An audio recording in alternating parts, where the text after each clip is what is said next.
Halo guys, kembali lagi dengan gue Kuro guys. Kali ini mari kita lanjutin membahas novel Gaiko Tsukushima sebelumnya atau part 3. Jadi yang belum nonton part sebelumnya, gue saranin kalian buat nonton dulu biar lebih enak memahami alur ceritanya. Oke, langsung aja kita masuk ke konten.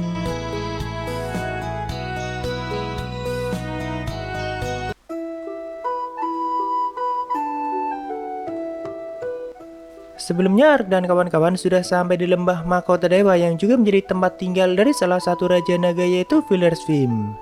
Cuma akibat tindakan Ark yang tidak disengaja, dia malah jadi bertarung melawan Vili, tapi di tengah pertarungan keduanya dihentikan oleh Ariane dan juga Chiyome.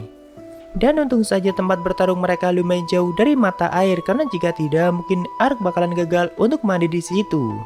Soalnya wilayah bekas pertarungan mereka saja mengalami kehancuran yang sangat parah akibat kekuatan keduanya yang sangat dahsyat. Kalau melihat dari kekuatan Vili, bagi Ark dia sepertinya adalah naga angin, yang berarti masih ada raja naga api, air, es, dan juga cahaya. Begitu melihat Chiyome, Vili langsung mengenali kostumnya sekaligus teringat tentang Hanzo dan juga sangat memuji Chiyome. Karena di umurnya yang masih sangat muda, Chiyome sudah dipercayakan menggunakan kristal roh atau inti dari kekuatan airnya. Bisa dibilang itu sumber kekuatan dari para shinobi di klan Jishin, dan masing-masing dari mereka punya satu yang mewakili elemen yang mereka gunakan. Yang berarti di masa lalu Vili sudah sangat mengenal Hanzo, tapi Vili mengatakan dulu di masa lalu saat dirinya datang ke lembah itu, Hanzo sudah lebih dulu tinggal di situ dan menciptakan kuilnya. Jadi di sini saat Chiyome meminta izin untuk mengunjungi kuil, Vili sama sekali tidak keberatan dan memang itu haknya Chiyome yang menjadi keturunan Hanzo. Ternyata Vili adalah naga yang sangat baik, apalagi pada bangsa elf dan juga ras beastman. Dia mengizinkan mereka mau melakukan apapun selama tidak merusak tempat itu. Walaupun ada satu permintaan yang dia ajukan pada Ariane, tapi itu pun kalau Ariane bisa melakukannya. Jadi selain Vili masih ada 4 raja naga yang selama ini menjaga hutan Kanada. Nah, salah satu dari mereka ada naga perempuan bernama Velvi Visrote dan dia tinggal di pegunungan Kolombia. Mungkin karena Velvi sangat cantik, Vili jadi tertarik padanya dan itu hal yang wajar soalnya Vili naga laki-laki. Walaupun di sini dia mengatakan permintaan itu dengan sangat malu-malu, bahkan membuat Ark lumayan kaget. Simpelnya Vili meminta Ariane untuk membantunya supaya bisa bertemu dengan Velvi dan menjalin hubungan yang baik. Tapi kenapa Vili tidak langsung menemuinya sendiri? Ya karena dia malu-malu guys dan tidak berani menemuinya secara langsung. Apalagi Velvi dianggap sebagai salah satu yang terkuat di antara para Raja Naga dan seperti punya kedudukan yang lebih tinggi dari Vili dan pastinya lebih senior. Ariane sendiri yang merupakan pejuang Maple tidak yakin apakah bisa menemui Velvi atau tidak, karena dia sangat dihormati dan tidak mudah untuk menemuinya. Namun Ariane mengatakan kalau kakaknya yaitu Evin cukup dekat dengan Velvi dan sering bertemu dengannya. Jadi Ariane bilang akan berusaha meminta bantuan Evin supaya Vili bisa bertemu dengan Velvi. Mendengar itu di sini Vili kelihatan sangat senang karena selama ini dia hanya berani memandangi Velvi dari lembah itu. Walaupun jaraknya sangat jauh, tapi bagi Raja Naga yang punya penglihatan luar biasa, hal itu tidak jadi masalah. Karena jarak penerawangan mereka jauhnya hampir seperempat dari planet itu. Sehingga cerita setelah mendapatkan izin dari Vili, Ark dan Ponta segera menuju mata air untuk berendam, sedangkan Ariane dan Chiyome menuju kuil peninggalan Hanzo. Tentunya bangunan kuil sudah hampir rusak, tapi Chiyome membersihkannya dan tanpa sengaja dia menemukan satu kristal roh di tempat itu. Mungkin dulunya sengaja ditinggalkan oleh Hanzo dan itu merupakan harta mistik bagi klan Jishin dan jumlahnya cuma ada 10. Lalu di sisi lain Ark yang sudah sampai di mata air langsung kegirangan karena tempatnya seperti pemandian dan airnya juga hangat. Dia pun langsung bersenang-senang dengan Ponta dan berendam cukup lama sampai akhirnya semua tubuh fisiknya kembali atau punya tubuh layaknya manusia. Tapi ada yang berbeda dari tubuhnya saat ini, yaitu punya telinga panjang layaknya seorang elf, cuma matanya berwarna merah dengan rambut hitam. Secara keseluruhan tubuh Ark saat ini sangat mirip seperti Dark Elf atau jenisnya Ariane, cuma warna mata dan rambutnya saja yang beda. Tubuh aslinya ternyata memang besar dan tingginya sekitar 2 meter. Dan walaupun mengalami perubahan, Ark merasa sangat familiar dengan tubuhnya saat ini atau merasa seperti itulah dirinya. Namun tak lama kemudian dia merasakan gelombang emosi dan banyak perasaan aneh yang masuk ke dalam dirinya secara bersamaan. Seperti penyesalan, amarah, kesedihan, dan sebagainya. Semua itu membanjiri kepalanya dan membuatnya sangat kesakitan bahkan sampai mengerang sangat keras. Akhirnya karena tidak kuat menerima semua itu, Ark pun pingsan di tempat itu. Tapi untung saja masih ada Ponta yang mulai panik dan berusaha memanggil Ariane dan juga Chiyome. Tak lama setelah itu, Ariane dan Chiyome pun datang ke tempat itu, namun melihat tubuh Ark yang bukan tengkorak lagi, Ariane sempat bingung dan hampir tidak mengenalinya atau mengira sebagai orang lain. Cuma melihat Ponta yang panik, tentu tidak salah lagi kalau itu adalah Ark yang sudah mendapatkan tubuh fisiknya.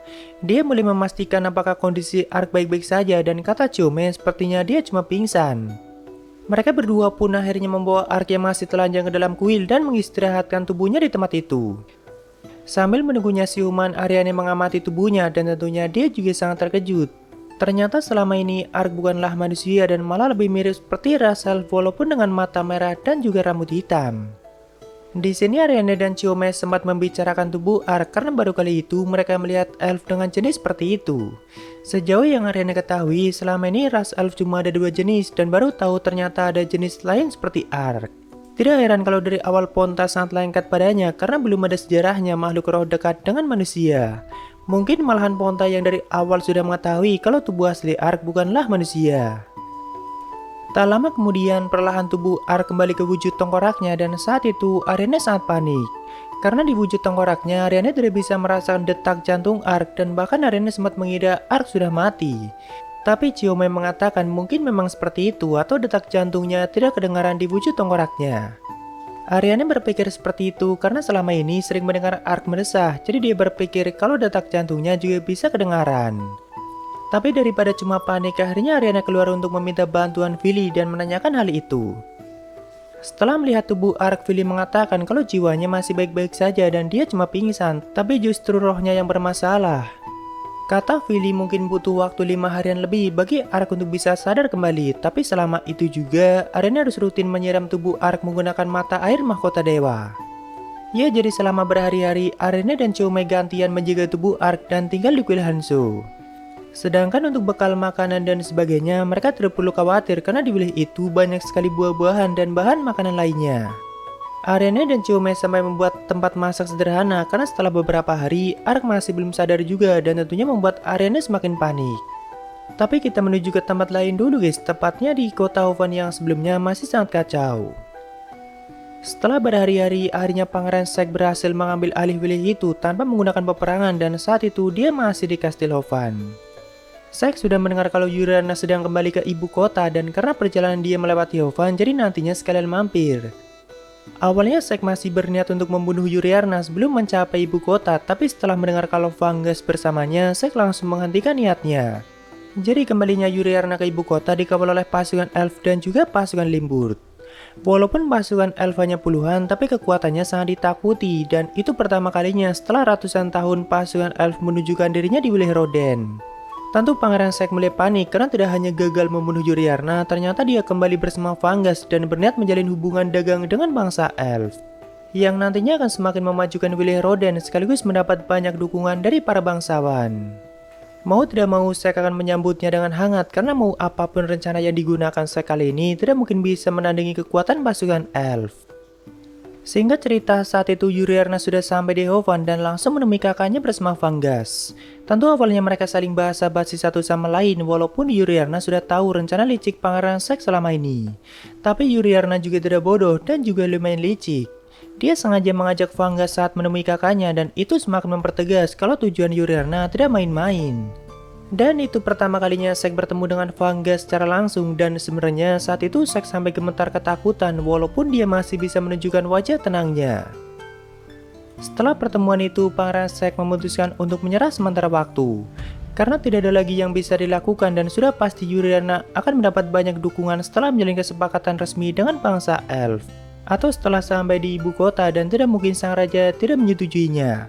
Apalagi Yuriarna adalah anak dari ratu sebelumnya.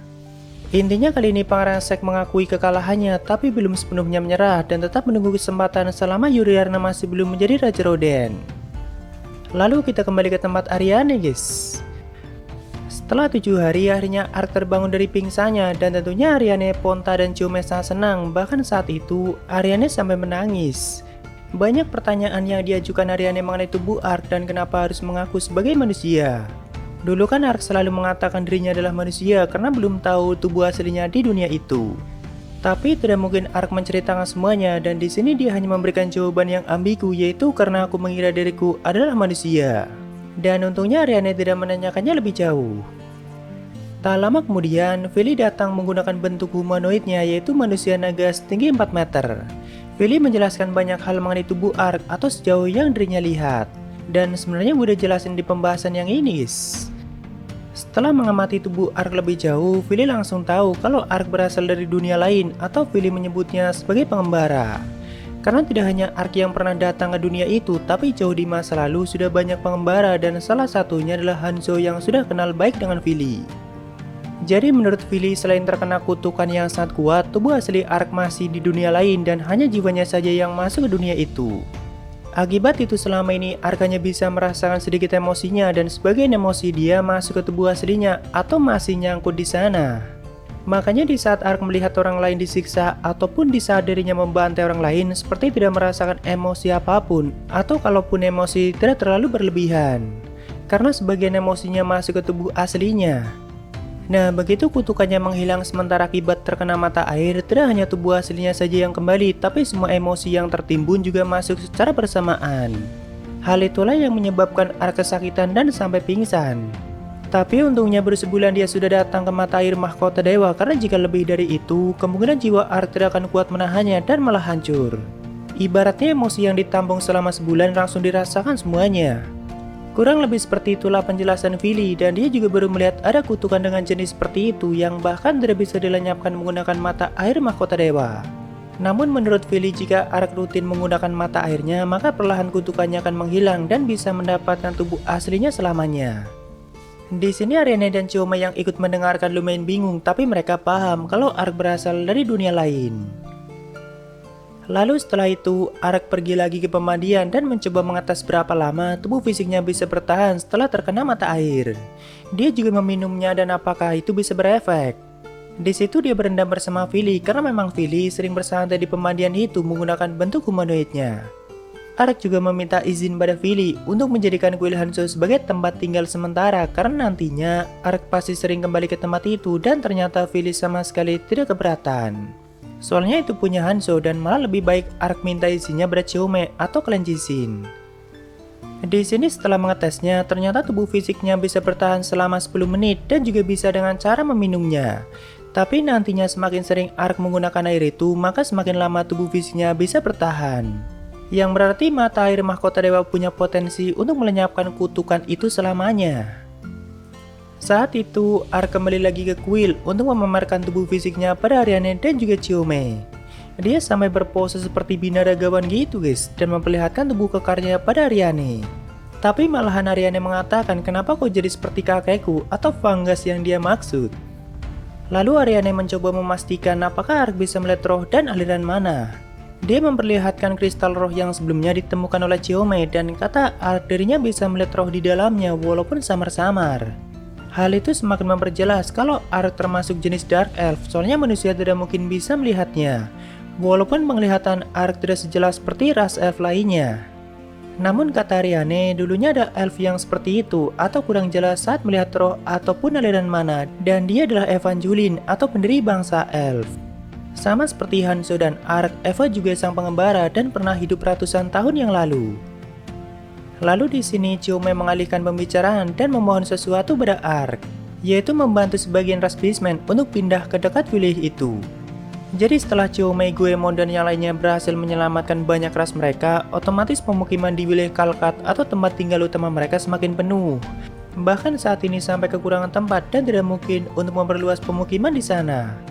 Nah, sebelumnya Chiome sudah minta izin pada Philly untuk membuka pemukiman di dekat wilayah itu atau di sekitaran danau yang tidak jauh dari lembah mahkota dewa. Cuma untuk memasuki wilayah itu sangat sulit dan juga berbahaya dan hampir tidak mungkin untuk melakukan pindah secara massal dari pegunungan Kalkat.